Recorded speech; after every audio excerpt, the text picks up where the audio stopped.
छियो ससुर जान भूल जाइए छियो ससुर जान भूल जाइए। Recording by Devi music. छियो ससुर जान भूल जाइए जान भूल जाइए।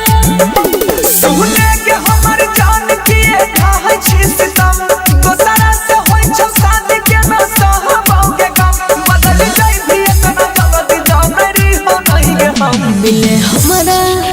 रे मिले हमारा से अब नहीं तो है जाई छियो ससुर जान भूल जाई है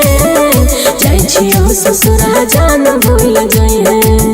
रे मिले हमारा से अब नहीं तो है जाई छियो ससुर जान भूल जाई है जाई छियो ससुर जान भूल जाई है।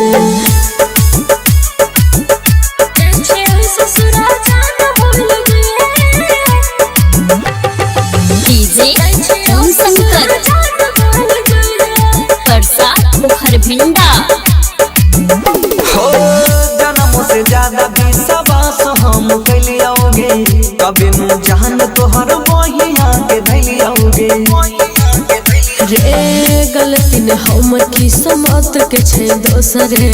छोड़ल पजान खूबे होते अफसोस रे सुने के हमर जान काल छियो मोटा कोट छोरी के हमर हाथ चल जाई भर भर इहे सोच हमर आँखिया से बहै छै गेलो मिले हमारा रे मिले हमारा से अब नहीं तो है जाई छियो ससुर जान भूल जाई है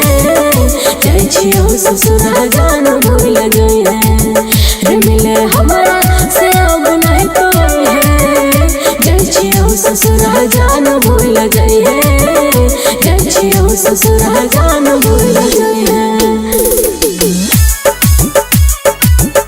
जाई छियो ससुर जान भूल जाई है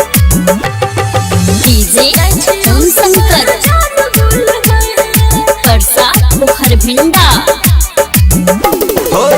कड़ी लेली जान तू पथार के करेज गे जाई के सजई भी अपना सोइया के सेज गे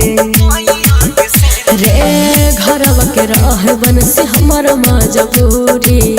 एह खातिर जाय छियो नजरी से दूरी शादी के जोड़ा पे ढले रही तू लाल लाल फहटै छ मोड़ करे त देखी बिगड़ै छ हाल हे गई गम वाला बोझ बनी सीतम उलटा मिले हमारा रे मिले हमारा से अब नहीं तो है जाई छियो ससुर जान भूल जाई है जाई छियो ससुर जान भूल जाई है रे मिले हमारा से अब नहीं तो है जाई छियो ससुर जान भूल जाई है जाई छियो ससुर जान भूल